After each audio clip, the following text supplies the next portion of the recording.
एक ऐसा लड़का जो लाहौर की तंग गलियों से क्रिकेट खेलना शुरू करता है। घर के पास कच्ची मिट्टी के मैदान, टेप बॉल की आवाज़ और कुछ दोस्तों के साथ छोटी सी दुनिया। और आज उसी लड़के के दुनिया के सबसे बड़े बड़े स्टेडियम्स में उसके नारे गूंज उठते हैं।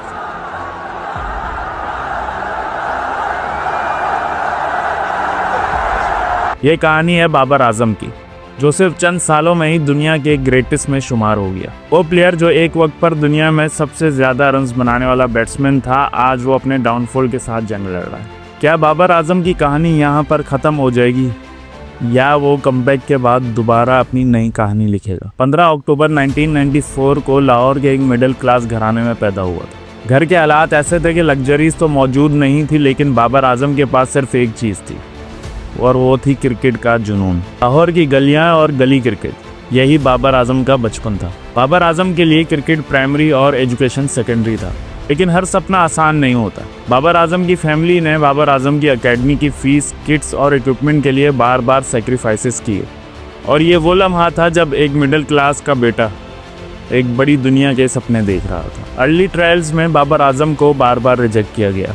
कई दफ़ा लाहौर के स्टेडियम्स में ट्रायल दिए, लेकिन सिलेक्टर्स ने मना कर दिया। लेकिन एक दफ़ा एक कोच ने कहा था कि ये लड़का कुछ अलग लगता है, इसके शॉट्स और टाइमिंग नेचुरल है। ये सेंटेंस बाबर आजम के लिए मोटिवेशन बन गया। बाबर आजम हर रिजेक्शन के बाद और मेहनत करता और सुबह से शाम तक घंटों नेट प्रैक्टिस में लगा देता।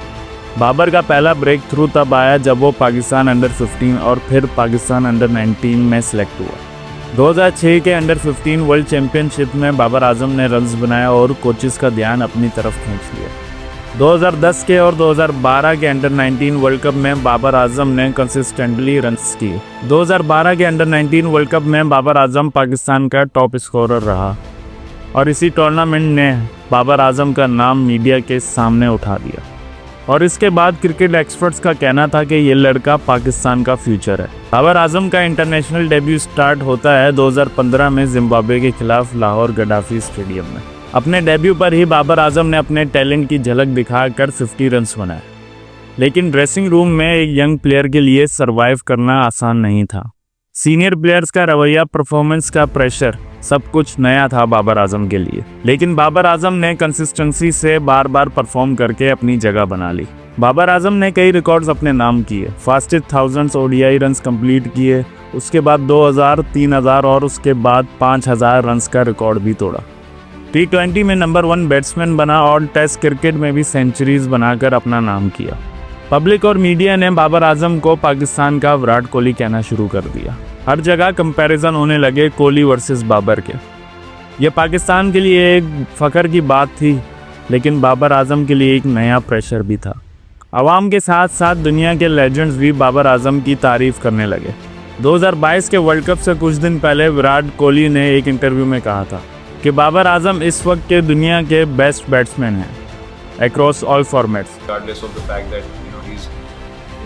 Probably the top batsman in the world right now across formats. और इसी तरह केन विलियमसन, एबी डिविलियर्स और रिकी पॉन्टिंग जैसे लेजेंड्स ने भी बाबर आजम की तारीफ की।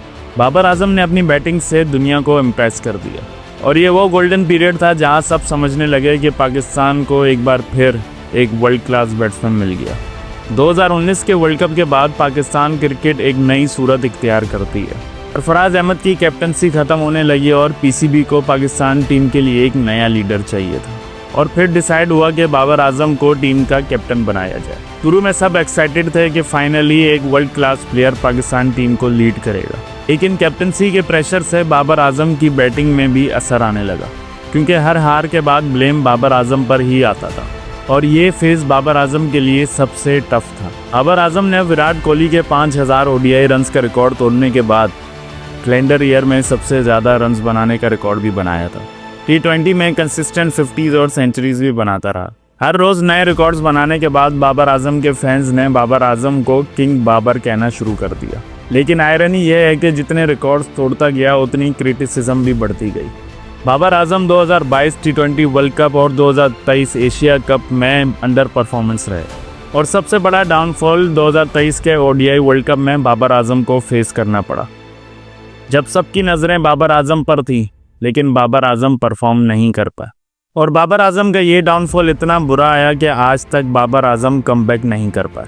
सोशल मीडिया ट्रोल्स, मीम्स और टीवी एनालिस्ट ने बाबर आजम के खिलाफ कैंपेन चलाना शुरू कर दी।